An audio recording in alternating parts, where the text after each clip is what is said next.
We'd like to welcome you to the virtual kitchen table. We are Haley from Taking a Kinder Path, Ashley from Ashley as Mama and Storytime Shelves, and myself, Erin, from Everlearning. We're gathering to have conversations about family life and home education, most specifically unschooling, which is sometimes known as self-directed education, or as I often refer to it, whole life learning. We'll be sharing experiences and ideas, learning as we go. We hope you'll pull a chair up to the table and join us. Welcome to the virtual kitchen table. This is Erin, and I'm here with Ashley today. Hey, Ashley. Hi, Erin. Nice to see you again. You too. So today we are talking about the role of teaching, the potential role of teaching in self-directed education or in unschooling, essentially, because I think there is a thought that the word teaching and self-directed education or unschooling, don't go together, can't go together, can't mix. But I think this is what we'll kind of dig into a little bit today. I think when it's chosen by the learner, when it comes with certain kind of circumstances and a certain energy to it, I think actually a lot of people find that it can be a really good fit. So one of the things that Ashley and I have talked about a little bit before we hopped on today is that I had come across a pretty recent Instagram post from Esther Jones, and the first slide says, "Unschooling is not," and it's underlined, "a rejection of teaching. In fact, we get to see teaching at its finest." And Esther goes on to give some different examples. I think many of them are ones that she or her kids have potentially experienced themselves. And we can link this, Ashley, too, so that people can have a look at it. But yeah, it's just the idea that what they had in common was the fact that they were chosen by the learner. She was essentially noticing her kids kind of lightening up and really being brightened up and focused after being part of kind of like a direct teaching situation, or maybe not direct teaching, but like a focused, structured learning of some kind. And just the idea that does not have to be something that can't be a fit in a self-directed education way of doing things. So when I was reading these examples from Esther, it was reminding me a lot of, I think she's talking about her kids maybe at a little bit of an older age through their sort of like tween into teen years. And it was reminding me a lot of some of the different mentorships that my kids did. And some of those, like a couple of those were very intentional mentorships. Like my one son was connected with with fine carpentry and with a woodworker. And so he had really, it was very organized. It was like, Friday mornings, and it was a very set sort of thing. And then a couple of my kids ended up, I just think, being kind of almost like finding a mentor of sorts within more of a group setting or a group class, but it's still the idea that there was like some structure to it and some, what I would consider to be teaching. And so, yeah, I just thought, let's kind of see where this goes and think this through a little bit, because I do think that, I think it's probably one of the things people get the most confused about when they think about, how can a child self-direct their education? And at the same time, how can you kind of marry that with then some form of direct instruction, or even, I think we probably, different people have different ideas of what teaching is. So maybe it's not even super direct instruction, but like some sort of formal or structure situation where a child is going to learn a particular thing at a particular time. And yeah, so essentially I think what Esther really noticed was it's just so different when that motivation is coming intrinsically from the child.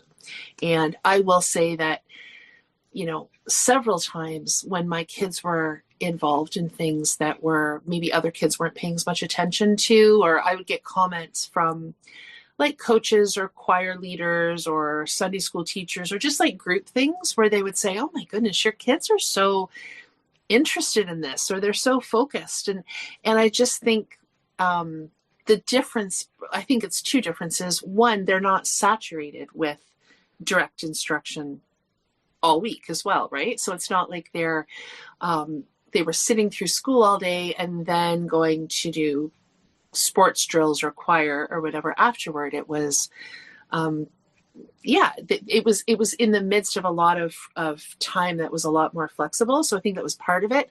But I also think it's because they were doing things they were interested in, and, pretty much, I mean, sometimes when you've got more than one child, not everybody is making the same choice to be at the same place, but by and large, mostly we're choosing to be there. So, and then Ashley, I know you and I have both, I mean, in addition to being parents, we have spent one-to-one time with, I used to work with really young children for a long time, and now it's often a little bit older, either adults or young adults, but we kind of we probably both have some perspective of how that feels on the other side of it too. So I'll just say, I don't know how much to dive into that because I want to give you a chance, but I'll just quickly say that for me, when I am connecting with somebody one-to-one, I have started to notice like a difference in the way I feel, like in the way my body feels, just even like heaviness in my chest. If I feel like I'm verging into kind of like pushing information on somebody who either doesn't want it or just is too tired for it or just really hasn't chosen it, I can start to feel that now. And I don't know if that's partly because of the years with my kids. I'd be curious to go back to when I was working with the really little ones before kids. Did I notice that as much or not? Because I don't know. But I've definitely noticed it with my own kids. I can feel it in my body when I'm shifting into more of a, I have this information that I'm going to impart upon you, versus this other way of teaching, which I'm hoping we can kind of suss out a little bit because I can't quite articulate it yet. But I think there is a way of being with somebody and sharing information and supporting them in developing skill that doesn't necessarily have that same heaviness of the agenda of kind of pushing this information on somebody. And so I think it's a bit nuanced, but maybe we'll get there through the conversation. I don't know. But anyway, over to you. Yeah. No, I love all of that. I think that's so great. And I think you've done a nice job because we weren't 100% sure where our conversation tonight would go and all of that. So that was good. And I just have to say about Esther's post, what I really like about it there's multiple slides and she gives quite a few examples of different experiences. And I like how, looking at the one-on-one instruction, there was a math teacher, there was, I think, a history teacher, but then there was also a singing instructor. Drama was another one. Like there was quite the variety there. I think there were language ones as well. And it just got me kind of thinking how that's helpful for people either new to homeschooling, unschooling, or those with younger kids, just thinking like, well, what can this look like? Or what does this look like in some families? And I thought Esther's post does a nice job at giving like real examples. And you share them too, like different ones that your kids have done through more of those like one-on-one opportunities and experiences. And it can be for like almost anything, right? Like it can be for the more schooly subjects, but it can be for, and actually we mentioned this earlier before we started recording, like we've talked about who teaches our kids to drive, which, so non-academic, right? There's a couple things you said that I really liked that I hadn't thought of. One was you made the point of like pointing out how with your kids being really interested in a group setting where, there's some instruction being given and your kids being really interested, how you pointed out that they're not already getting that so often, like every day, all day. And how, so when it does happen there's probably just, yeah, more space for it and more room for it because it's kind of in between all of their play and, diving into the things that they're super interested in most of the time. That when something like that does come up, there's more, it just feels safer. And I think also because probably your kids felt like, if they really wanted to step away or if it really wasn't for them, like they weren't stuck there. So it feels a bit safer to relax a little bit and just take in the information that's being presented. That's what kind of came to mind when you were sharing that. But I think that is a really good point that when you do learn this way, when there is some direct instruction, because it's tiring. Like I think about my school days, whether it was like, elementary and high school or university, or the days that I would go to conferences and you're just listening and listening. And the conferences are a good example because usually if I went to a conference, when I was in university or even when I was working later, full day of listening to people is exhausting. And I found all of that stuff really interesting and I enjoyed it. So it wasn't hard for me to focus in that sense, but just listening to all, the lecture after lecture or talk after talk is really exhausting. And then you think about kids who have like growing, developing brains. It's a lot. So I think that's a really good point, how our kids are not doing that all of the time. So when it's probably just a little bit, they're able to focus on things because they haven't had to do it for so long. And then I did have one other thought. I think it was along the lines of being on the other end of it. Oh, I know what it was. So how you pointed out how you and I have experienced being on the end of kind of like the teacher or maybe being the adult or the one giving the instruction or sharing the information, because I know it's been in a variety of ways. When you were talking about that, what came to mind, which I've thought about before, is I think the biggest factor is the connection you have with the kid or the connection the kid feels with you. Um, like I always felt like the kids that I worked with, for the most part, liked me. And I think it's because I genuinely liked them. And so there was just a level of respect from the get-go. And if I saw, so like for reading instruction, for example, usually the first one or two sessions before the kid really got to know me, there was a bit of a wall, right? Like they were quieter, they were a little bit unsure, they felt uncomfortable, like I could see that. And I tried to be like warm and welcoming and just even recognizing that they were feeling that way, like not talking about it, but just knowing and approaching things gently, calmly, slowly.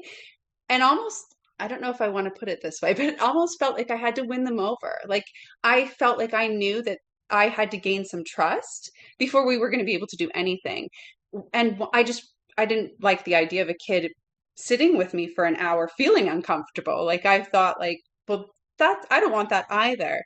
So, and that was true too when I was teaching in classrooms as well. Like I think I even remember with some of the more challenging, bigger classes saying, "Hey, like I like all of you guys, and I want us to all have a good day." And I think they could tell that I meant it. And Mm. I think a lot of people who work with kids feel that way. Like I think a lot of them do. They're in it for the right reasons, and they want to connect with the kids and help the kids, and so you want them to have a good time with you. But if you can't get to that point, or if you're just so stuck on like the curriculum or whatever it is you're supposed to be doing, and that safety isn't built or some type of relationship, then I don't think you can get very far. And sometimes it just doesn't happen. Like sometimes it's just not the right match.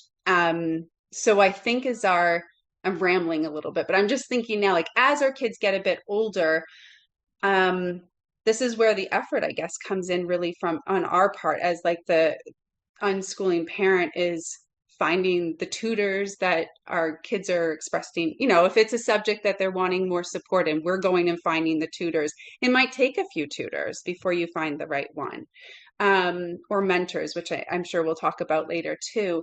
Um, and I can just speak for myself. Like I do find that a little bit like mine are 12 and 9 years old right now. So we are just starting. Like I know some families with younger kids have already started to do some of that stuff. We haven't done too much of it. And I'm already like, oh, a little bit like nervous. I mean, like, oh, do I have it in me to arrange and coordinate all of those things? because it does feel like kind of putting yourself out there and going outside of the home more and trying to find those connections, and just navigating all of that, I guess, feels a bit. So when I hear you talk about those things, or I read a post like Esther's, it's very encouraging. And I think like, okay, yeah, this is how people are doing it, and it can look different for different families. So anyway, back to you. Yeah. Yeah. Well, and I think too, it just makes me think about the fact that, like, too, Ashley, that even though, that has been a good fit for some people, it might not be a fit for everybody either. Like maybe some kids aren't going to be interested in, let's say they have a particular skill they want to learn or a particular interest. Maybe the idea of spending time one-to-one with somebody around that might actually feel kind of like almost more daunting than a group. But again, it depends on the relationship, right? Yeah. Some kids might not want either. So I feel like I feel like it's not necessarily to say that this kind of like teaching or mentoring is going to be for everybody, but just that it can be a really good fit when it is, when it's chosen, when it's aligned with somebody's interests. And I just wanted to go back to something that you said. You were talking about being at conferences and the listening and the taking in and the listening. I'm someone, I don't love conferences of any sort. Like I just find, because I can't sit still very well. So I don't know. And I'm a little bit how can I put it? I guess it depends. I find a lot of conferences, it's just kind of can be information overload. And it's not always new information. Like sometimes I find things are restated and I'm just kind of like, so I'm a little bit, I guess, resistant sometimes to, doing a lot of sitting and listening. But then I got thinking, at the same time, when I've gone to more sort of like workshop, I guess, type things, which I guess I would make a distinction, conferences, maybe I'm more like just taking in information. Workshop, maybe it's more interactive. Maybe they're, putting more activity, so to speak. Sometimes that's even more unpleasant because if it's not something that, like, again, if it, like, let's say it was assigned from school or work or something like that, you're like, you've got to go to this workshop or whatever. Like, I don't know. I think about what you just said about when you are in a position of passing information on to somebody, kind of that idea of almost winning them over. And it's true. If you're going to be able to kind of effectively, you have to build some sort of a connection. And I find some of those interactive sort of activities at some of those kind of workshop-y or, conference-y type things, like they're just not always for me. And I think it's because they're just not relevant.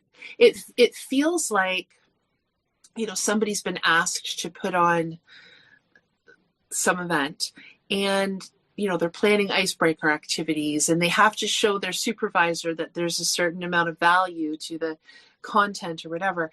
And it just feels more like, as a participant, like I'm performing so that they can check their box. Yes. It doesn't feel relevant, right? Whereas if I was doing those same things, rather than being given, like, let's say a hypothetical case study that you're in small groups and you're brainstorming around, if that was an actual real life situation where I was that was a real person rather than a case study and we were like generating ideas, and I should stipulate, like, I'm talking about kind of like social work stuff and social services stuff with my work. I'm quite invested and interested in that because it's a person and it's relevant and it matters. Yeah. But just coming to a workshop for the sake of it. And it's hard because I think that's the type of learning that is most known and it's most available. So that's kind of, I think lots of different lines of work, you do a certain amount of that. You do a certain amount of like kind of practice work or as if work. But for me, I always found that a little bit like tedious. So I can understand if a child is in a situation, whether it's a group classroom or even whether it's like a one-to-one tutoring and it's just not relevant to them, there's an exhaustion that comes with trying to focus on something that just really has no relevance to you. So anyway, that's just what that's kind of where my brain went when you mentioned the word conference. I was like, No, I think that's such a good point. Yeah. And as you were talking, I'm thinking like meaningful learning. And it can be hard. I think that's what's tricky as a classroom teacher. You're in the classroom, you're not in real life. And sometimes that's true in university courses or whatnot. But I think like even as we scroll through Esther's examples, to me, I'm looking, okay, I can get a sense clearly of what her kids were interested in at the time. So it was relevant to them. Maybe it was to meet another, like they had to work on grow their math skills because they had a bigger goal that they were reaching. Or the language ones, there was just an interest in learning language or working on their singing or drama because they enjoyed it. It's relevant to them. And that is such a different experience. I think everyone can think of times where they had to learn something that they were like, why are we doing this? Like, it feels like a time waster, right? And those, I think, too, that's what we forget, right? Like later on, we'll be like, well, I don't remember what I learned in history, but the people who really enjoy history remember a whole bunch of it because it was relevant to them and they found it really interesting. So I think it's true for everything. yeah, Yeah. yeah. Or the people that enjoy history and happen to learn that way too. Yes. Yes. Like, because I remember, it was a few years back. We went on like it was a nighttime, it was like a walking history tour of a town. And it was a nighttime. So it was kind of a little bit, extra fun or whatever. But it wasn't just for kids. It was, in fact, we went with like another family, and probably was often the case. We were the only ones that brought kids. Like, it was often a bunch of, history enthusiasts and like us and our kids. And I remember there being like a couple of, I think the family that we went with, she had also invited just like an older couple that they knew, because she thought they would be interested. And after we finished the walk, I remember the husband, and he just went. He was so excited about this tour. He had enjoyed it so much, and he just kept talking about it. There were like refreshments or something afterwards. So we're having these snacks, and he just kept saying, "Oh, can you imagine if history had been presented this way in school? And I learned so much." And so it was direct. I mean, it was actually very direct teaching, because it's one of those things where you go from station to station. So we would like walk up the street, and there would be like maybe the home of somebody. And then we would walk past a business that was connected to whatever. And so each little site that we walked to, I mean, depending on how you define teaching, it wasn't instruction, but it was information. And maybe that's actually, I'll just tuck that away. That's an interesting distinction between teaching information and helping someone develop a skill. Like, some distinction there too. But essentially, they were teaching us facts, and they were connecting those facts, because we went to the next location. It was all in context to what was happening in the town, in the province, in the country at the time, right? They would relate it to wartime or, Depression era or different things like that. And this man was so excited. And so he just kept talking about how, he's like, imagine if we could have learned this history this way in school. And he was really reflecting how interested he was, and how it kind of inspired him to go and learn more about the broader period of history, not just how it kind of played out among these families or whatever within the town. And of course, at the time I was thinking, like, as a homeschool parent, I'm like, yeah, well, we get to do this all the time. Yeah. But I think, from his perspective, he probably hadn't done a lot of these things. But it did make me think too, like, it was very specific knowledge being given to you. It was direct teaching of knowledge, but it was done in a way that was relevant. You had chosen to sign up for the walk. The weather was good. Like, there were so many factors that made it pleasant if it was if it was something you were interested in doing, right? So even with that kind of very much, so this is what we're learning at this site, it was still done in a way that was that was engaging. Mm-hmm. Yeah. Yeah, just even you saying done in a way that was engaging, I think is huge. And I think back to um, just working one-on-one with kids, that was a big part of it, was that I felt like I wanted to create whatever you want to call it, like a 1 hour program that was engaging, like hands-on, engaging, um, and also like individualized, like tailored to that one student, which you can do with small groups too. So I'm also, as you were talking, thinking about um, smaller groups versus bigger groups, I guess, really too, because that's such a different experience. But yeah, the whole like how you're like thinking about the learning environment, like just that example is so good because there was movement involved. And I think we often like when you think of like kids especially, but anyone learning, you kind of picture someone sitting down, which is not how we all learn best. Like there's times where you might sit down, especially if you're writing or reading. But I think a lot, like I know when I'm doing, like I even said before we started this podcast, I said I might stand up when I'm recording. I might jump out of my seat because I need to move a little bit. And I think without intentionally doing it, I've been forcing myself to sit through the whole thing, not noticing. But really, there's nothing stopping me from getting up and moving around. And I think I don't know, I grew up through the school system, so maybe I just kind of learned that, yeah, the whole being stationary thing. But I think a lot of times, like I know I have one kid who does not stop moving, even when they're sitting. They're like on a wobble stool, or like there's still some movement going on. So when you were giving that example, I thought about like the walking around. It doesn't have to be a lot of movement. It can just be a little bit of movement. Or if you're sitting down, it's like for 20 minutes, but then you have a chance to move. Or moving just when you need to move too, right? The fact that it was outside, I think that can be huge too, with all, the fresh air. And you said it was nice out. So then that just lifts everybody's moods up. I don't want to go on and on too much, but the other things that came to mind when you were talking, like with the smaller groups, and true for obviously when you're working one-on-one with someone, is just the opportunity to pause and ask questions is a lot different as well. I think like when you're in a group, when you're in a more formal learning center or space and you're with, I don't know, 10 or more people, it probably doesn't have to be that big of a group.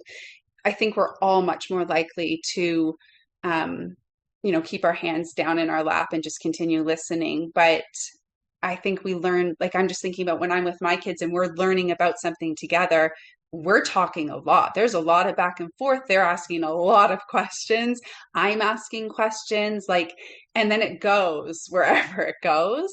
And I think a lot of times that's just not possible. And I think even just that alone is when there's space for that, it keeps that engagement.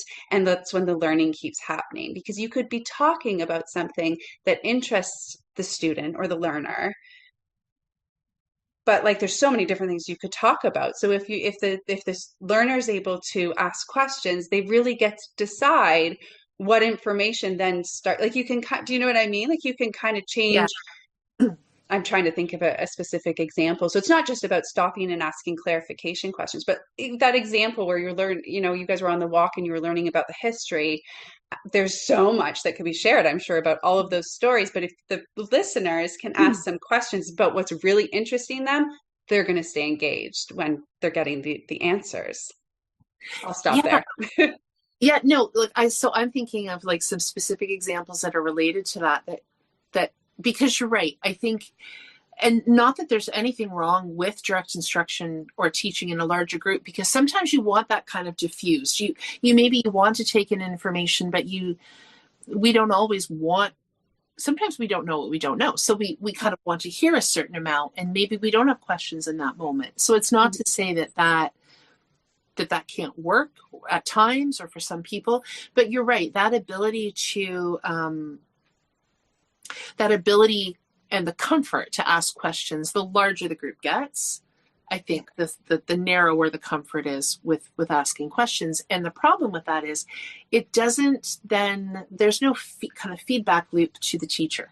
Yeah. There's no, because really they're presenting information, and the odd person with a burning question is going to ask a question. But for the most part, it's not intimate enough that the teacher is really able to understand whether people are understanding, if they actually might be interested in something slightly different. Like, because who among us just wants to be giving information that people don't want?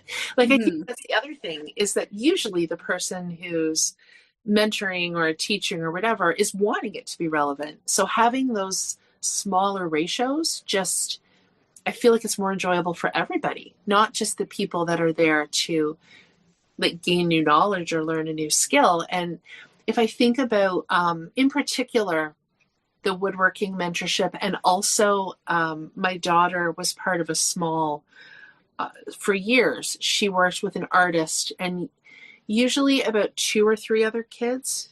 It changed a little bit over the years, but usually there were at least 2 other kids, and sometimes 3. But I don't think the group was ever bigger than 4. So she was never there by herself, but it was usually between like 2 to 4 kids. And they would work in just like the basement, kind of like a small basement studio of this artist. And the artist had, let's say that the kids had no idea what they wanted to do. There were ideas. She certainly had a plan, but the plan, I think it always got shifted, because, they would get working on one project and they would enjoy certain aspects of it and maybe want to do more of that type of art, or they would be interested in something else. And so it was very fluid, because really it was more like, as the artist, she was kind of like, okay, I'm this person. I have resources, I have materials, I have knowledge, I have skill, and let me find out from the learners what they want to take from that. So it was not like, even though we would sign up for a certain number of weeks, it wasn't like, okay, it's week 3, we're working on this. And sometimes that might have been fine, but just this particular setup, it wasn't like that. There was a lot of space, and it was very much the same with the carpentry. When we first started, it was actually me who, I had heard about him, and I kind of approached him because, Ashley, when you're talking about it being kind of daunting to even, like, it took me a long time to find somebody who had like physical space that they had access to during the day, that I could trust to be like on my own with my young-ish child. Not young, yeah, like probably, what was he when he started? Maybe 12 or 13. I can't quite remember, probably 13. And there are a lot of elements to it, right? And then just figure out, we wanted to pay him something. So but like looking at the budgetary end of it. But when they started, it was just, again, there was just so much back and forth. He's like, well, what do you think? First he was talking to me, what do you think he would like to learn? And I'm like, I don't know, because I don't know what the possibilities are. And I think this is part of it. Part of what I loved about Esther's post, and it just reminded me so much of these situations with my kids, is that these are opportunities for them to be exposed to things that I just don't know much about. Right? Same thing with the art. So I'm like, I don't know, because I don't have any idea what possibilities there might be. And so I really needed that person.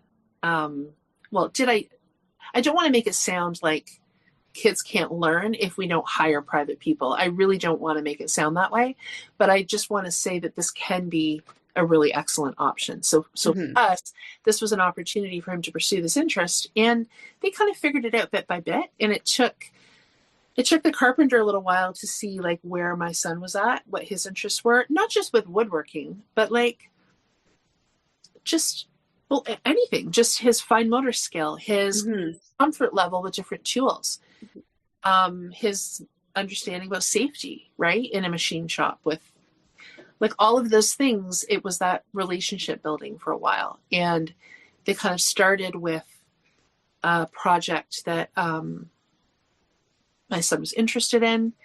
And I think here's the other thing that was interesting. I never felt like there was pressure, like in those early years, in order for him to make something that he was really interested in. It was okay for the mentor to help him with those things. Like he hadn't used these machines before. Like obviously these great big machines before at 12 or 13, not having grown up in a home that had that. Yeah. So it was okay for there to be that partnering for a while. Mm-hmm. And then those last few years, he was much more independent. Mm-hmm. But it doesn't have to. And so I wonder if that's a distinction too, that so much of what we think of in a traditional teaching setting is gearing toward independence. Yeah. Show me you can do this without help. Don't ask your quote neighbor, right? The kid in the desk next to you. Is that your older siblings? Are you copying their project idea? Did they do this science project? Like there's a lot of that kind of lingo of like hyper independence.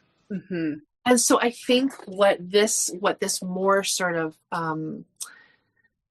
what is the word I'm looking for? Maybe like more customized opportunities is, and depending on the ability, there's just it's low. It can be low pressure. Mm-hmm.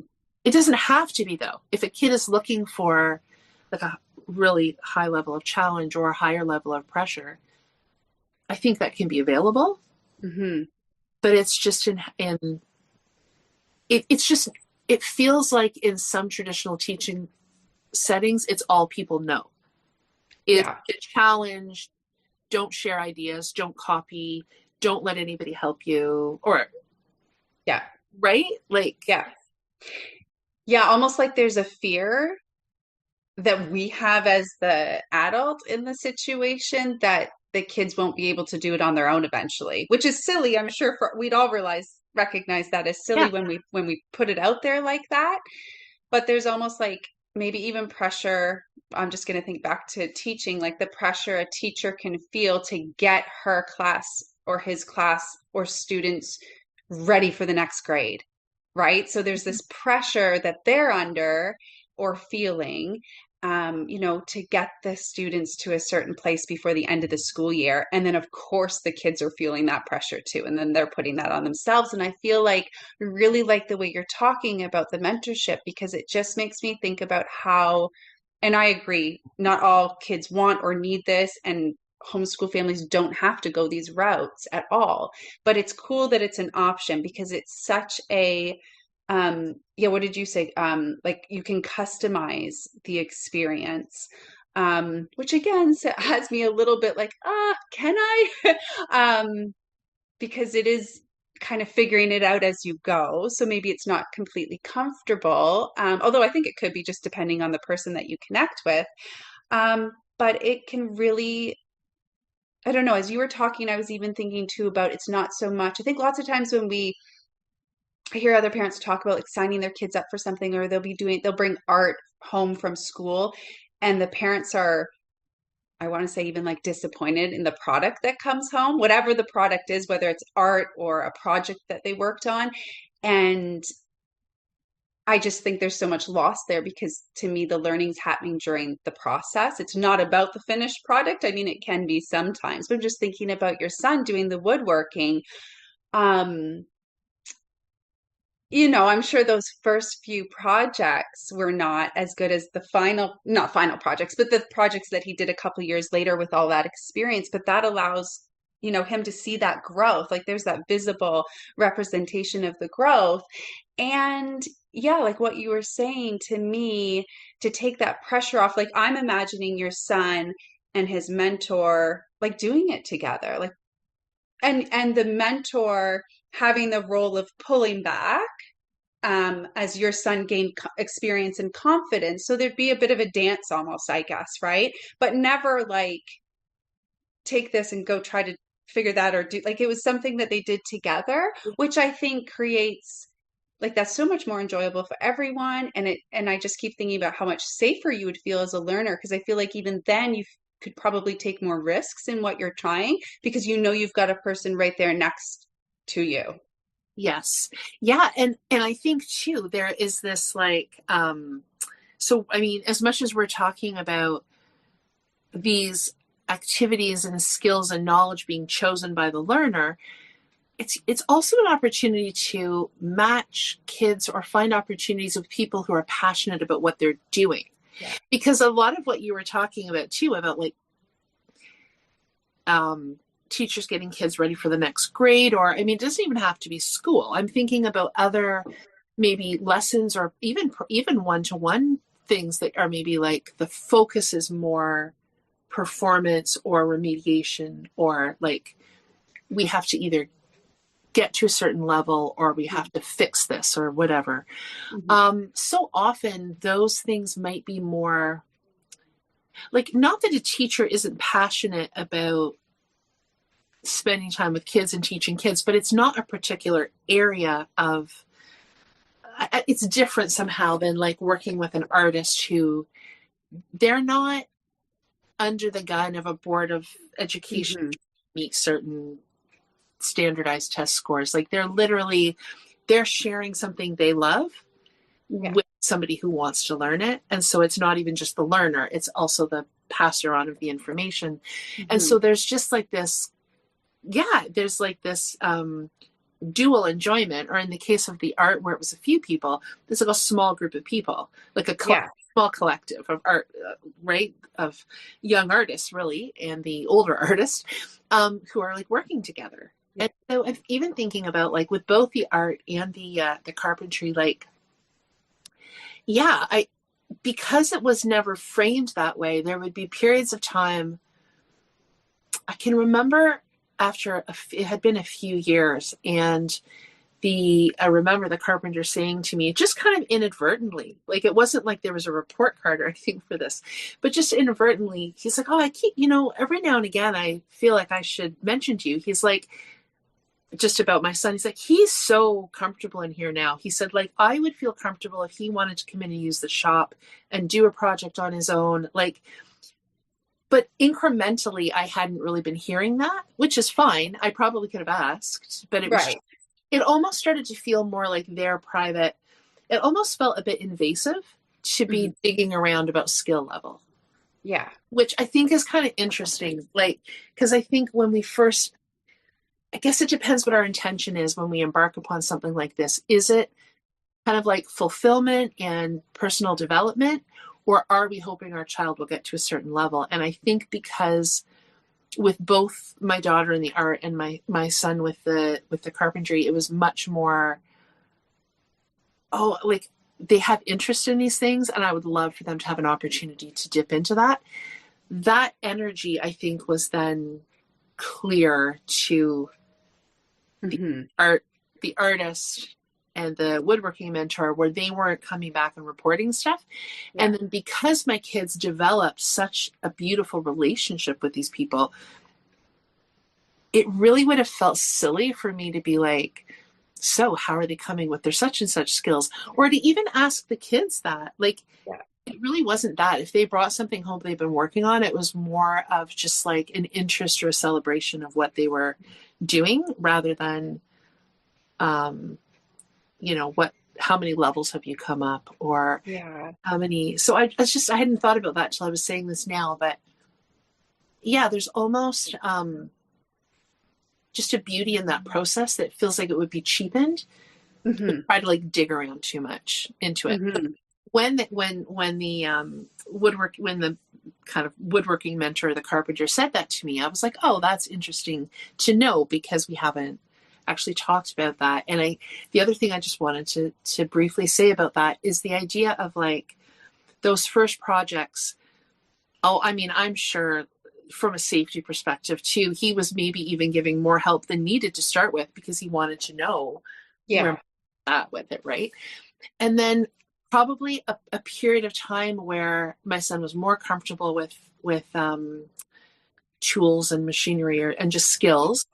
but then there was an opportunity sometimes for a really challenging project. So I remember somebody asked somebody that we knew, asked if he would do windows for them for their like outbuilt, kind of almost like a drive shed, but a nice, like they were kind of trying to renovate it to a degree. And so he'd never worked with glass before. So then, even though he had been doing this for a few years, it was kind of back to a new skill, and there was maybe a little bit more focused instruction. Mm-hmm. And also it was for a customer. Mm-hmm. It was important, like it was structural, like, right? It was structural. So I think at that point in time, I remember him going to the carpenter to ask if he thought he could do that project in the shop, and I remember the carpenter being like, oh yeah, you haven't worked with glass yet, like let's try that out. Another one was he made a beautiful knife and a leather case. So he ended up working with like leather and metal. So it kind of leveled up, and then there would be this more intense instruction for a period of time. So I think it's helpful for people to think that, because I think people sometimes think, well, how can kids just completely learn every single thing on their own? Well, they can't. Mm-hmm. They can't. None of us do. No, none of us do. And I think it's like kind of disingenuous to just leave it at that. I think there needs to be clarity that these are skills that are often developed in partnership with somebody who has experience and wisdom and knowledge and all of those things. Mm-hmm. Mm-hmm. And I think it makes such a difference. Like I like how you walked through that, because it's such an example of, like you're waiting to see how far your son took it, right? Like if after a couple years he was kind of like, I'm done with this, or I'm more interested in this now, and moved away from it, that would have been okay. And he would have got everything he needed from that experience, but there was still an ongoing interest there. And then maybe that more direct instruction to get to those specific projects happened, but it still all came from a place that he was interested in. And it's cool, that example, because it was over a span of years too. So yeah, I really like that. And so as you were talking, I was thinking about, I don't know how to put this, but I was thinking of a more academic example, because that's my experience with working as a private reading tutor.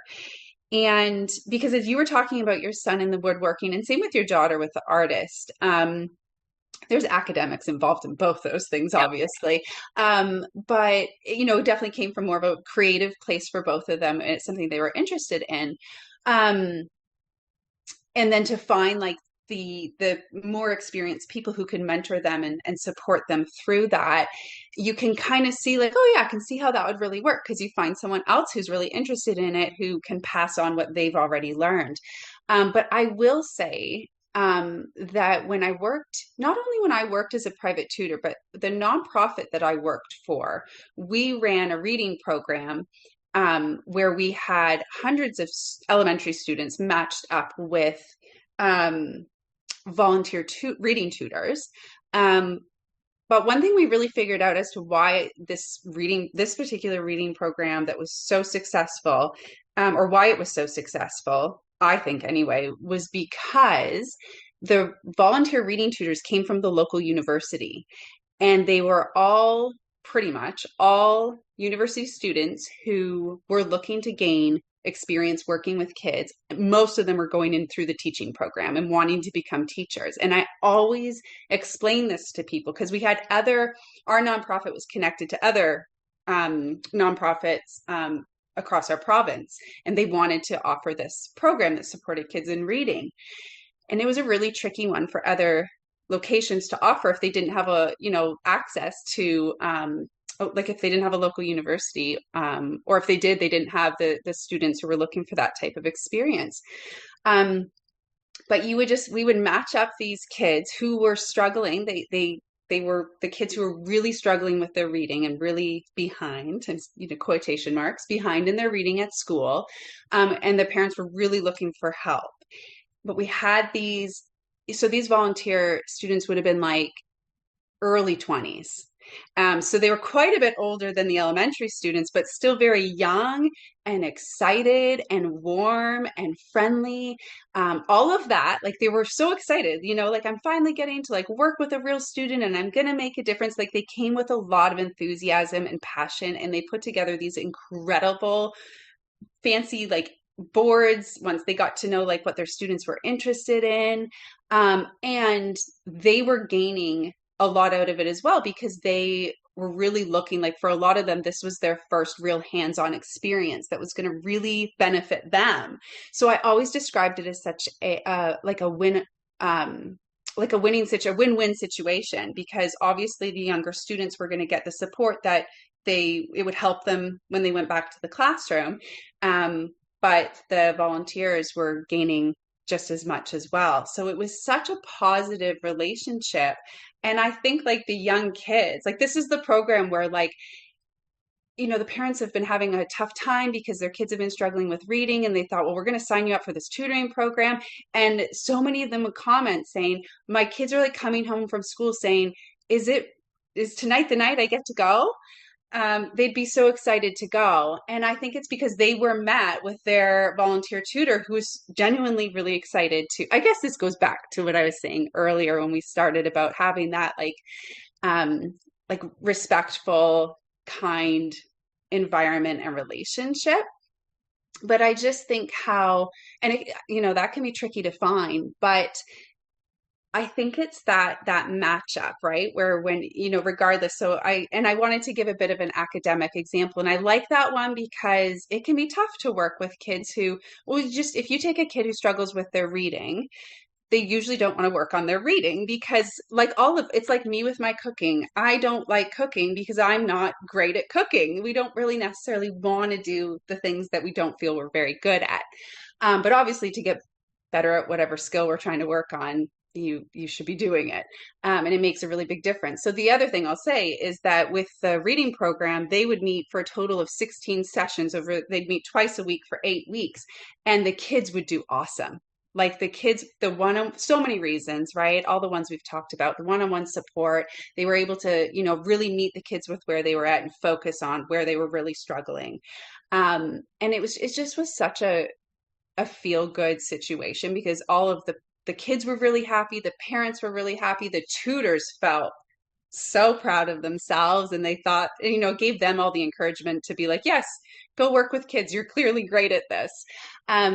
So that was, and then I built my private, when I was a private reading tutor, that was very much what I did. And it just, I don't know, it creates a different environment, I think, when you take two people and put them together who both want to be there. Just so much more can happen, I think, because there's all the safety, the trust. I'm sure like for your kids with their mentors and like these students with their tutors, like they get together and they have a pretty good time. They like one another, and then they do like engaging things together, or just things that they're interested in. So I just wanted to share that example too, to offer. That's such a good one. And and Ashley, and you may ask me to edit this out, but I just want to say, when you talk about the nonprofit that you worked with, pretty sure you were like the executive director of that nonprofit. Yeah.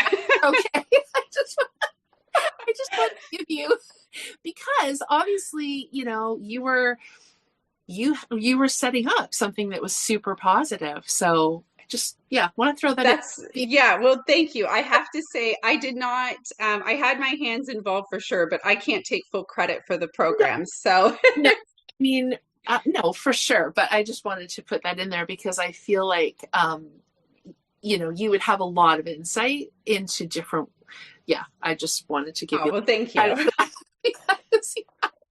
Because it sounds like you were organizing a really positive environment. So it's kind of like, I love that you have that kind of that real academic angle to bring into things, because sometimes people don't find, a lot of the idea of remedial reading for a lot of families is not sounding light. Right? It's not sounding light. So I think that's really cool. Can I quickly add too, because I will say after sharing that, I do feel like it's necessary as an unschooling parent. Um, that has not been my experience with my kids. And so I even Right. shared with you how I try, I did go ahead and hire a private reading tutor like a little while back for both my kids, and that did not work.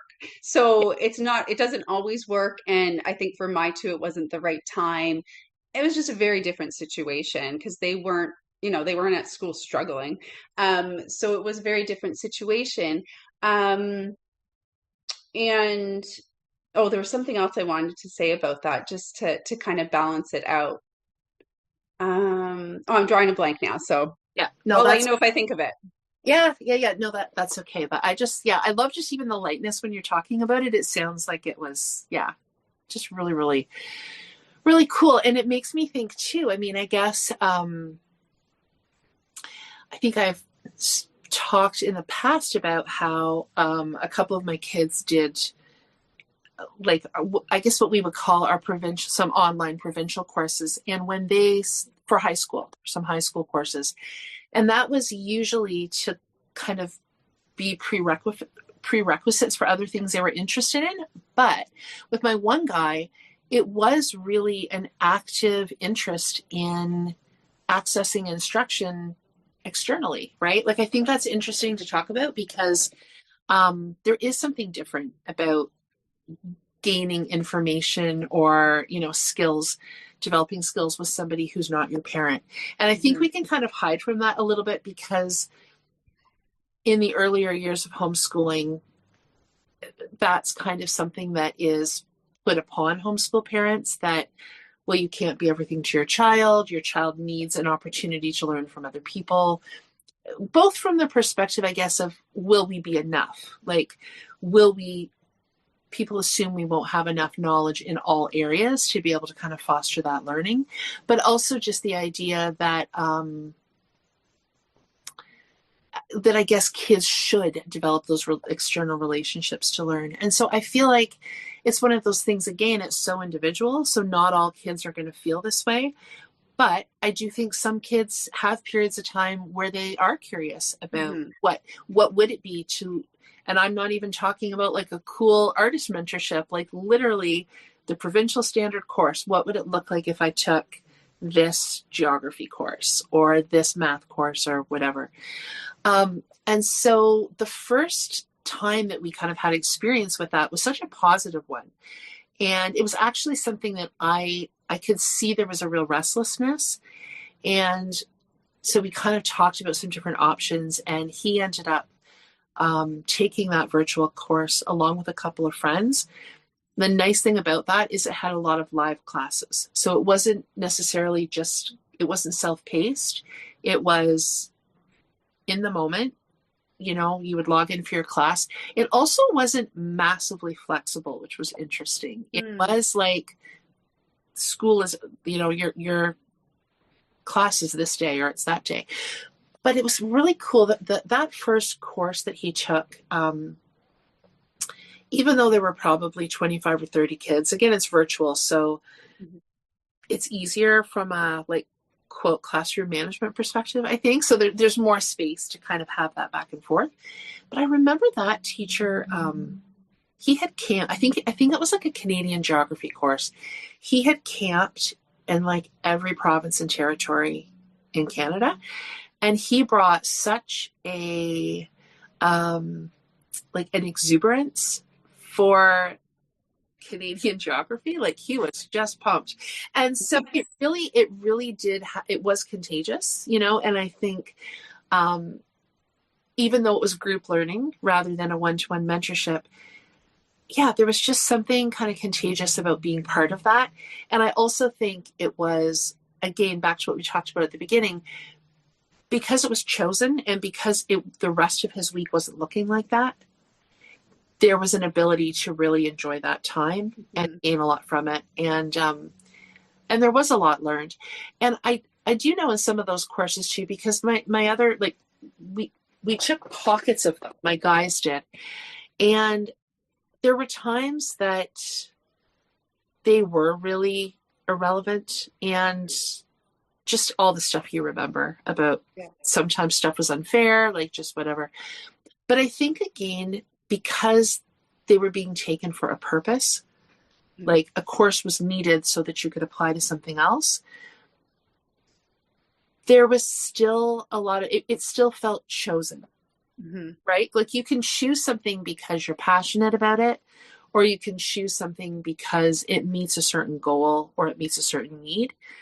And so I think that even though the teaching in some of these other ones was not so engaging necessarily, there was still an ability to, when there's a purpose, when you have a personal purpose in taking something, there was still, it still mostly worked because it filled a need. It wasn't being forced on you. It didn't feel irrelevant. There was a point where something did feel irrelevant and we talked about it and moved away from it. Okay. And so that's the other distinction too, right? Even one of my kids that went to high school for a couple of years, that choice to not go anymore is big. Yeah. You know, just to know that, you know, I'm doing this, but if it doesn't work anymore, I can choose something different. It feels, even if you're not enjoying it that much, but it's still a means to an end for some reason, it feels so different than being locked into learning. Mm-hmm. Quote, Mm-hmm. learning. Like, you know, like it just, I don't know, it has such different energy to it. Yeah. And I've heard a lot of, well, I say a lot. I think I've at this point heard enough anyway that I am sold that, from older homeschoolers, unschoolers who definitely went through courses or even programs because, they needed those to get to the thing that they were working towards. And um, it wasn't an issue because I think the other thing I hear other people talk about is if our kids can't push through things that they don't like now, as if they do that, then how are they ever going to learn that sometimes you just have to? And that's not what I hear. Like I've heard so many people talk about how, um, yeah, they took a math course that was a prerequisite and they really struggled even through the math course, but they did it, they got what they needed, and then they were able to move on. And I think that that's really helpful too, that, and I guess it depends on where you live as well and what all of that looks like and what roads you want to take when they get a bit older.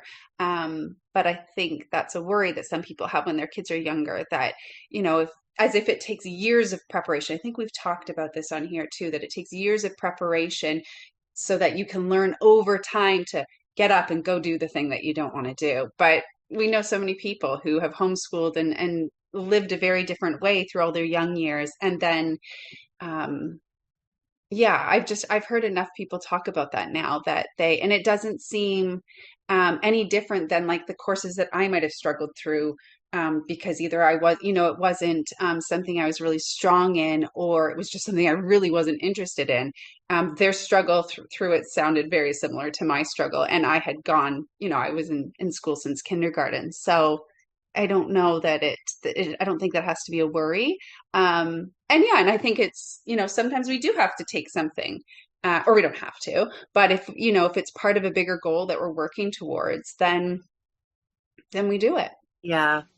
Yeah. I love when there are those sort of like myth busting moments where Hmm. another one I think around about kind of homeschooling and maybe unschooling in particular, but just this idea about like being able to be organized, be on time for something, but kind of follow basic rules like standing in line and being quiet when you need to, all those kinds of things. And I guess just kind of thinking about like another sort of, I guess, teaching or more structured activity example would be like the performance choir that my daughter was part of. And I remember, a couple of years in a row, I don't know what the award was at the end of the year, but I don't know, chorister of the year, let's just say. And I was genuinely, not because she isn't a lovely singer, but she's more quiet. She didn't tend to audition for as many sort of solo pieces as some of the other people. And so I remember actually asking, one of the choir directors, like I was so curious, like the second year in a row, and they said, oh, they said she is so focused and she's so organized. She is here on time. She's engaged. If something has to be practiced, she's practiced it. She has her pencil and her note-taking stuff. They said she's just so present and prepared. And I was like, and it's always so funny because, of course, I'd never had any kind of homeschooling conversation with these choir leaders. It had nothing to do with homeschooling. This was like a public choir, you know? Yeah. But it's just like you tuck it away in the back of your head and you're thinking like, it's so interesting because these are all the things that you're told are going to be a concern if they don't learn it through school, right? Being able to be somewhere on time, that you might have to bring your materials, and being able to stand in line and sit and focus. And so it's just funny to have that all reflected back. But two things. It's her, part of it is her personality. Mm-hmm. So I think that would be the case for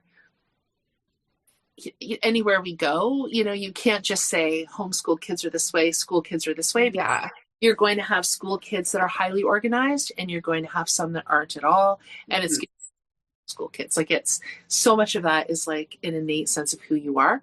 Mm-hmm. But I do think, again, it comes back a little bit to, she had time to really focus on this.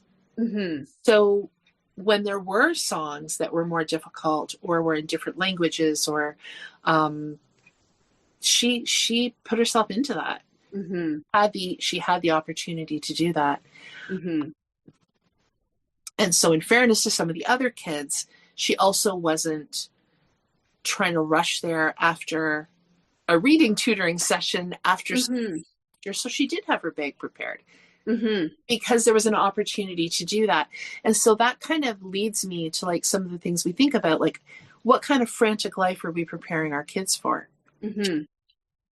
Because I guess the argument could be made, well, she was able to do that because she had more space. But I mean, couldn't that be part of what we're aiming for, is a life that is not so frantic, that we can't fully enjoy and become competent in something we're really interested in, that we're not frazzled and like all over the place. And so I think that's part of this too, is that when kids are a part of something, whether that's a theater production where it's a group or like a choir, or whether it's one-to-one, that they can really bring their whole self to it. Mm-hmm. That there's not so much distraction and rushing around. I think they're able to get so much more out of the experience. Yeah. And again, as you're talking about that, I'm thinking about, and I don't know why this is what kind of keeps popping up for me, but I think about, and I guess it's just because parents want what's best for their kids. But I think a lot of times it can come from a place of worry and fear, because we're thinking ahead. We're thinking so far ahead of, will you be successful down the road, right? I mean, then you can get into like what's that definition of success? But I know a lot of parents are still thinking like high school, like do well in high school, do well in post-secondary education, and then do well in your job/career. But we have to pause and ask ourselves that question: is, what kind of future do we hope that they have? I know so many adults who would change parts or pieces, especially when it comes to their job or career. I'm always hearing people say, oh, I wish I could slow down. It's too chaotic. It's too much. But then I feel like, well, are we not kind of sending our kids down the same path? And maybe it's because, the idea that it could be different hasn't come across their path yet. But I was also thinking so I don't want to move away from that too quickly, because I really love that. I think how our kids grow up in their early years, maybe even especially during their adolescence, really can set the tone for their adult life. So I just think about all the adolescents who are in high school full-time, maybe working part-time, extracurriculars, like all the things. They're learning go, go, go, go, go. So how are they supposed to then get to a point where they know how to slow things down and pace it all out if that's not what they've known? So it's just really interesting. The other thing that came to mind as you were talking about, I can't remember exactly what you said, but I was also thinking about when our kids are a bit older and they decide to go further into a special interest or work on skills that they want to build through mentorship or tutoring or maybe a class or any of the things we've talked about. I just keep thinking too about how there's really space and opportunity for them to do that when they're ready. Actually, this is kind of what I was going to say that I forgot earlier, I think, about the reading. So I said how with the private reading tutor that I hired from my two, that didn't end up working, which I just find so funny because of all of my experience with private reading tutors. And then I tried to get them, I tried to set it up with my own, and I'm like, nope, Is it that's not our way. That's not the way we're doing it. Um, but looking back now, and it wasn't terribly long ago, but it was a little while ago. Um, I mean, there were multiple reasons, but one reason was they just weren't ready. Like they just needed more time with their reading. And actually, well, I know the organization I worked for supported students with, like some of the students for sure would have had dyslexia. Not all the students did. And I'm sure a lot of them just needed more time. So I don't think they were harmed by going through the program. And I think it helped them because they still had to keep up with school, right? Like they were behind only, in my opinion, because they were in school. Whereas my two, from my teacher hat eyes, I was like, I think I'm going to get you guys a reading tutor. We're just going to move us along in our reading skills a little bit more. They weren't in school struggling. It wasn't relevant to them. And right? when it has become relevant to them, like they've been totally fine. So I Yeah, think that's true for all the different things, right? That kids can sign up for something, like all the different things that we've talked about. When it's driven by the child or the adolescent, and they're looking for it and they're seeking something like that out, or they've expressed some interest, it's because they're really ready for it, or they're more likely ready for it than us observing and saying like, I think you need this. Sometimes I think it can go that way. I don't want to say that parents are not good at, sometimes we get a sense that our kids might need something or might enjoy something or benefit from something. But I think, the best chance of them getting the most out of the thing is if it's coming from them and they're saying, I'd really like to give this a try. yeah. Oh, definitely. And I was thinking there is a real irony to that, Ashley, about the reading tutor. Yeah. It's funny. It's funny to have been like organizing an organization around helping to remediate things, Mm-hmm. and going and then watching this path of your children learning as they need it when the timing is right, but also that those organizations are necessary to Yeah. the society that we have, right? Like, Yeah. because there is this. And the other thought that I had was that, as far as kind of having kids having time, you were sort of talking about all the different things that kids are packing in and how much instruction the average kid is getting if you think of like a full day of school. So like all the different, like I'm just going to say like a high school student. So all the classes, and then potentially they're working part-time. So then they're maybe getting like job training, and, maybe they're playing a sport. So they're getting, they're getting coached, or maybe they're in the arts or whatever. So they're getting like, there's so many different, there's a lot of input coming in, and then you have parents. So you have a lot of input telling you what to do and how to be and where to be and how much to get done, and whether what you're getting done is of high enough quality. Like it's so much input. And so I do think maybe especially during the high school years, I mean, I think at any age it's nice for kids to be able to connect with someone in some sort of leadership position who can pass on some learning or some information. But I feel like in the high school years, I don't know, I feel like kids, ideally it would be an age where kids need even more space to kind of develop into who they're going to be and pursue different interests and try different things, and not get kind of funneled into oh, well, you've always been good at languages, or you've always been good at science, or you're an athlete, or whatever, kind of get funneled into these areas that it can get, it's hard to climb back out of them Mhm. when because sometimes kids have had a lot of money spent on them in a lot of focus, a lot of accolades. And then it's like, how do you move out of that identity a little bit if Mhm. you think, oh, you know what, maybe I would like to try something else, or maybe there's another aspect of myself that I hadn't really, looked into or explored. Mhm. So yeah, again, I really just think it circles so much back to being able to get so much out of something because you have that space and that choice to do it, Mhm. um, or to not do it, Mhm. and to not it doesn't fit. Yeah, yeah. Just even as you were describing that for teenagers, just all the input that they would get during their days, as you were saying that, I felt stressed. Like Yeah. I just listening to that was kind of overwhelming, right? Because you know it's true.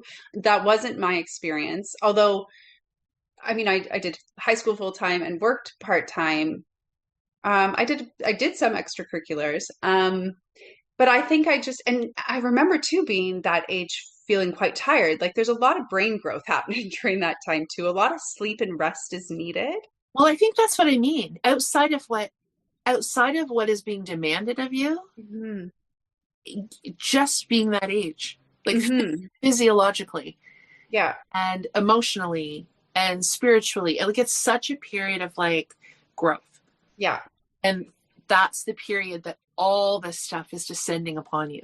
Like, Yeah. And you're right. It's all this stuff and it comes with expectations. yeah, Some, I guess a lot of it depending on your parents and I guess your teachers to a degree, some will have much higher expectations they're expected to meet than others. Um, but it just makes me think about how during that time, I guess it's what you said, right? Like you're trying to figure out kind of who you are a little bit more and your mhm, place in the world and how like there has to be flexibility and I don't see it just feels like the system's not set up to allow a lot of that. I'm not saying it's not possible to a certain degree, but there's only so many hours in the day. yeah, Right? And that downtime and play. Actually, I was thinking about that recently too, how and maybe it's the ages my kids are at, because again, 12 and 9. So we haven't reached that we're not in the teen years yet. But I've even been thinking more and more about we talk so much about the importance and value of play with the younger years. Like easily we talk about all of that. And a lot of there's some disagreements and stuff, but for the most part. But once you get to this, and like it's not just that we stop talking about play, I find it's that play looks different. So maybe we don't even know how to talk about it as much, but I yeah, think it's just as important. And again, if you sit down and talk to adults or listen to adults, like I think when we all spend a little bit of time thinking about it, we know that play is still important even for adults. yeah. I follow someone kind of recently, and it's this person on Instagram has me thinking so much more. And we've talked about it on the podcast about I guess the value of hobbies, which is what I would use as an example of a type of like a form of play as an adult. But there has to be time. So just thinking about like the teen years for those who are, yeah, really busy. I don't know where they'd find that time. And I think it's important because we all deserve that time to play and to rest and just be. Mhm. Um, without all the things you have to do and then the pressure that comes with it. Um, it just doesn't seem to be there. And I feel like we have gone in the direction where it has been more, more, more. There's so much, again, worry and fear Yeah, about our school kids anyway, although they just say kids in general and adolescents are not where they should be. Ever since the pandemic, there was a big loss and they're behind. And so there's just more pressure. Um, so yeah, I don't know what you do about that, but I think like the one thing with home education that we've talked about today is that there is flexibility. yeah, And it doesn't mean that it's just figuring out how to do things a little bit differently. So there are different opportunities and options. But what's the really cool thing about it is that you can kind of fit it into the lifestyle that you're trying to create so that it works at whatever stage the child or the family is at. So Yeah, yeah, absolutely. Yeah. And I just wondering about like a couple of practical things. I just one thing that came to mind was, well, you had kind of mentioned at the beginning, you didn't use the word daunting, but that's the word that came to my mind. It's just around finding opportunities, right? And yeah. I just wanted to say, like, I think I mentioned it earlier, but just to reinforce, I don't think it's always easy to find the right fit, whether that's a person, whether that's a class, whether that's whatever. But, if a kid is wanting to expand a bit more in a certain direction, or learn a new skill, or maybe be part of a production or a sports team or whatever, I think it does take some trial and error sometimes, and maybe it Mhm. turns out it's not even something that ends up being as important as we think it is. Mhm. But I guess I'm thinking about the art, for example, and I remember we also did, like, our local art gallery had classes, but they were just much more regimented. Like, we're doing this project, we're doing this project, then we're doing, and they were fine. So it's not like they were not like a problem, but they weren't like, just because something isn't a problem still doesn't mean Mhm. it's worth your time or a kid's time, Yeah. right? So it just felt it felt like it didn't leave a lot of space for individual growth. It just felt very regimented. And so, Mhm. again, it wasn't a negative experience. It just wasn't something that we continued to pursue or signed up for again, because we had this more individualized approach. But maybe for other people, sometimes it's even just the physical space of, like, working in a bright art gallery. Like, there's so many different factors for each person that make something worthwhile, right? So Mhm. that would have been the better choice for somebody else. But it definitely took time, I think, to find different things that were the right Mhm. match. And the other thing that I wanted to say was just like a cost piece, because it might sound kind of overwhelmingly expensive to do some of these Mhm. things. And I think we managed to tap into some pretty reasonable deals or sort of situations. But also, I guess it's almost like two opposite things I want to say. On the one hand,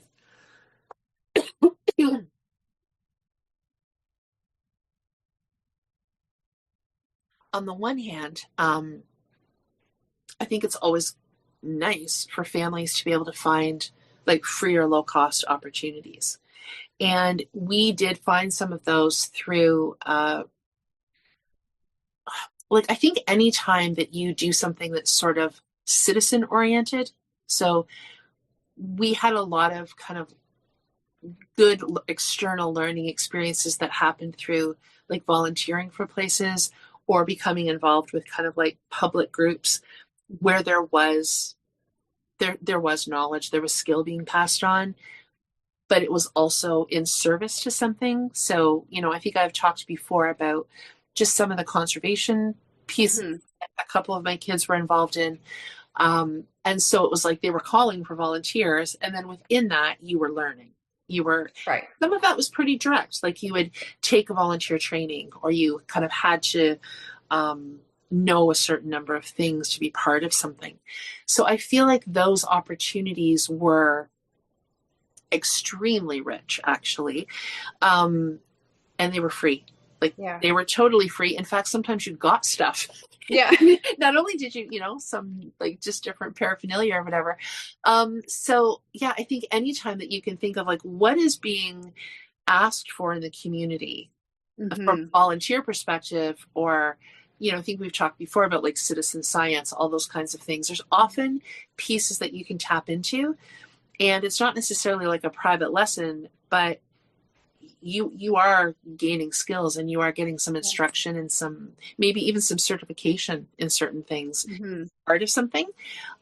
Like, I know my one guy got quite a bit of, he was part of, like, a building crew at a provincial park, and he ended up, I can't remember, but there were a few different sort of courses that he got certified in as far as tool safety and different things Right. like that. So there was definitely some like direct instruction involved in that, completely free, to do that kind of thing. So I just wanted to say that like this stuff doesn't always have to cost a ton of money, and it can even be bartered a little bit at times. Like I think there's opportunity there to tap into stuff that doesn't cost a ton of money.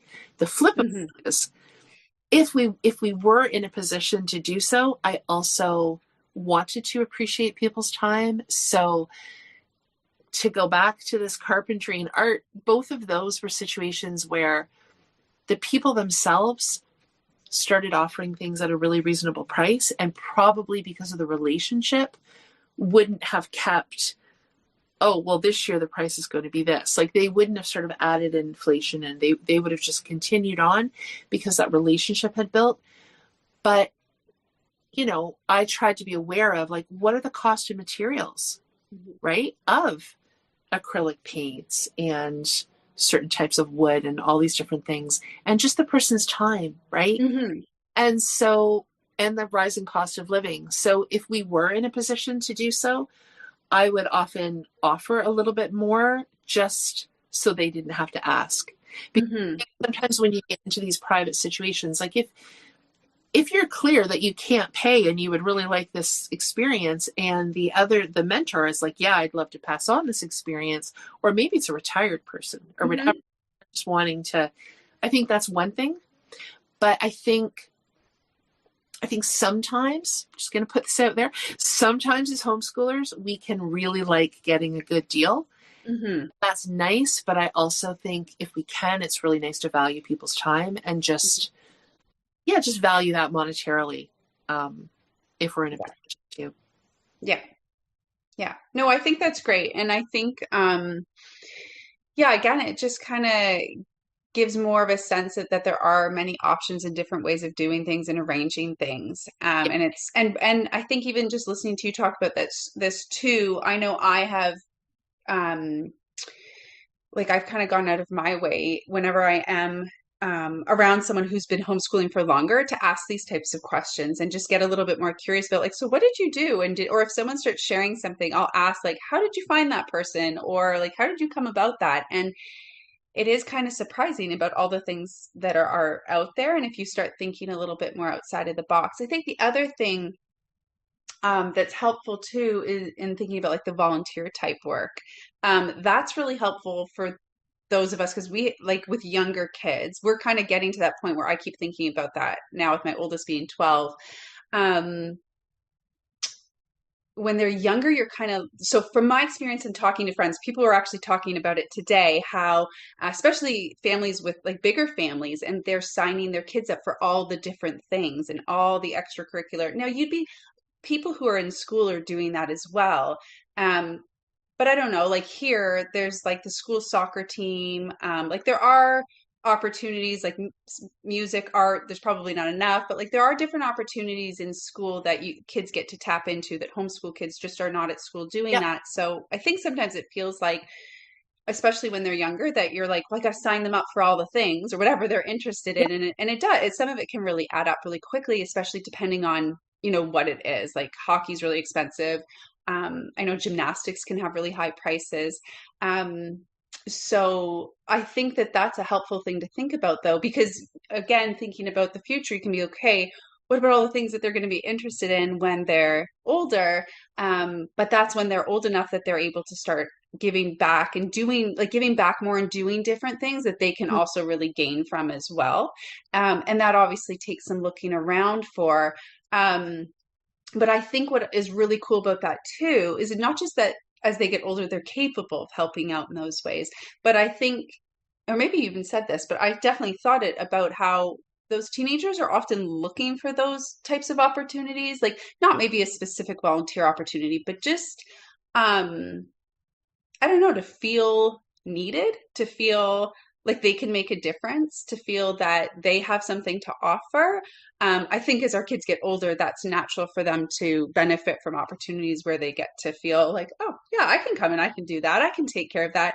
And that could even be helping a neighbor rake their lawn or something. It can start small.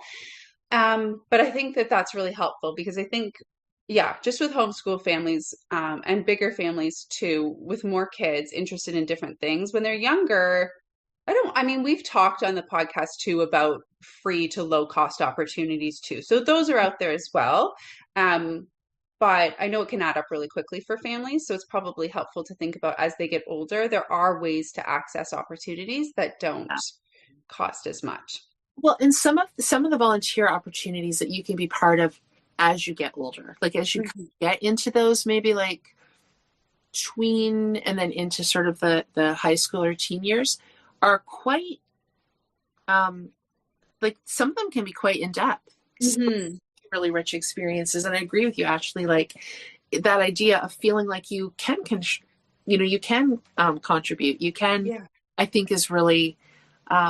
I'm thinking like my one son. I remember. I think you could be a volunteer at our local Y in their sports program. I think you had to be 12. I can't remember, but I remember like him waiting, Oh, to be that age. He was pretty pumped to be a volunteer. And then again, back to this teaching piece, he had an accessibility training course he had to take. And then he had, he needed to learn, there was the volunteer training course and there was hmm. aid and all these different things. So it's in those cases, sometimes a volunteer role gives you like pockets of little things. Um, and I just want to, something came to mind. I just want to say something before we wrap up.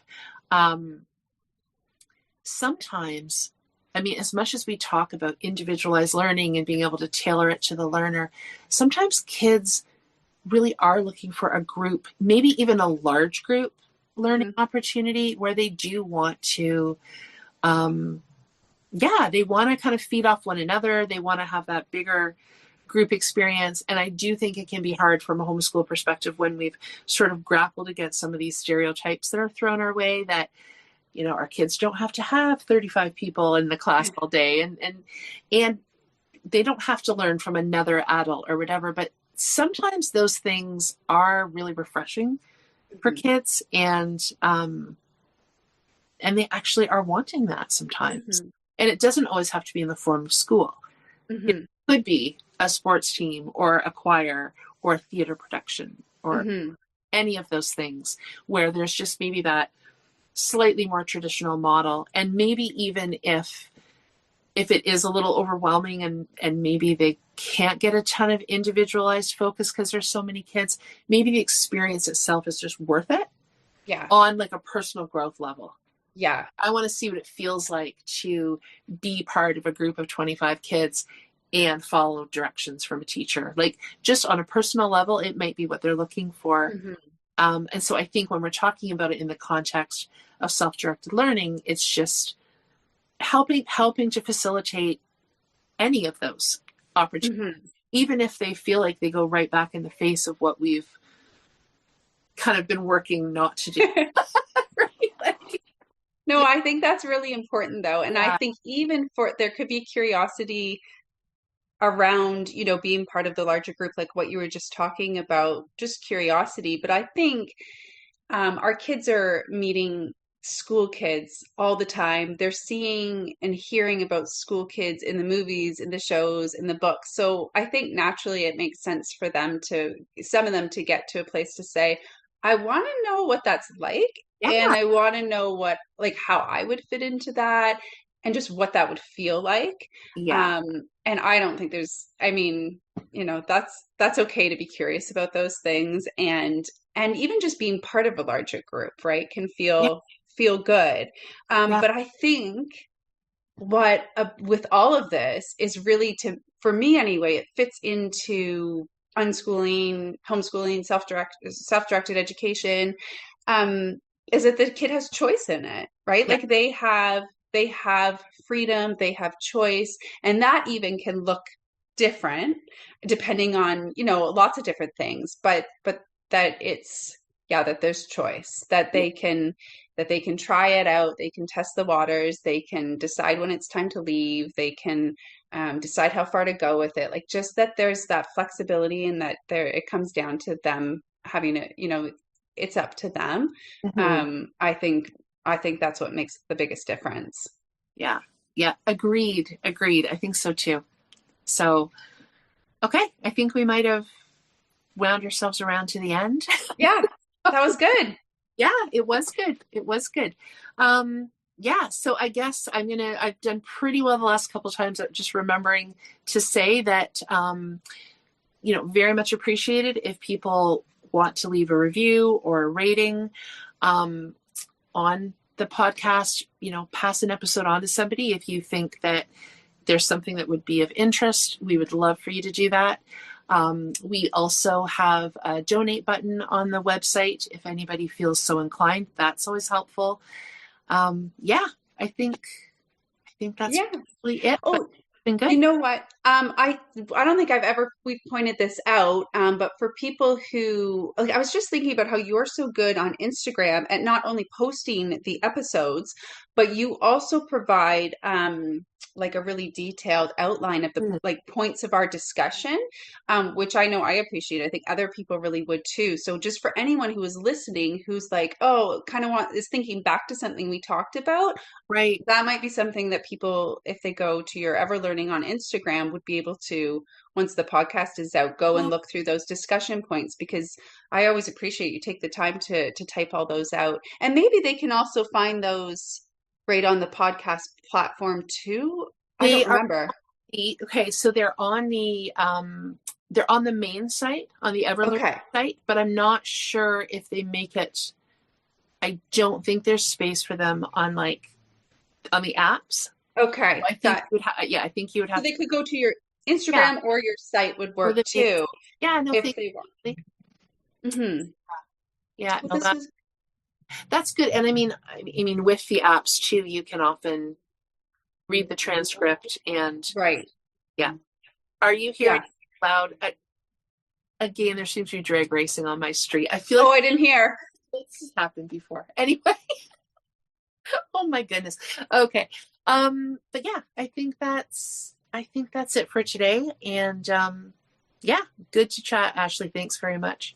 Yeah, thanks, Erin. See you next time. Okay. Bye-bye. And this ends our conversation today. We hope you found it interesting and maybe helpful. If you'd like to connect further or see additional content, Haley can be found on the web and on Instagram at Taking a Kinder Path. I, Erin, can be found at Everlearning, and Ashley can be found on Instagram at Ashley as Mama and Storytime Shelves. We'd be very grateful if you'd share this conversation with anyone you think might appreciate it. Thank you for your time today.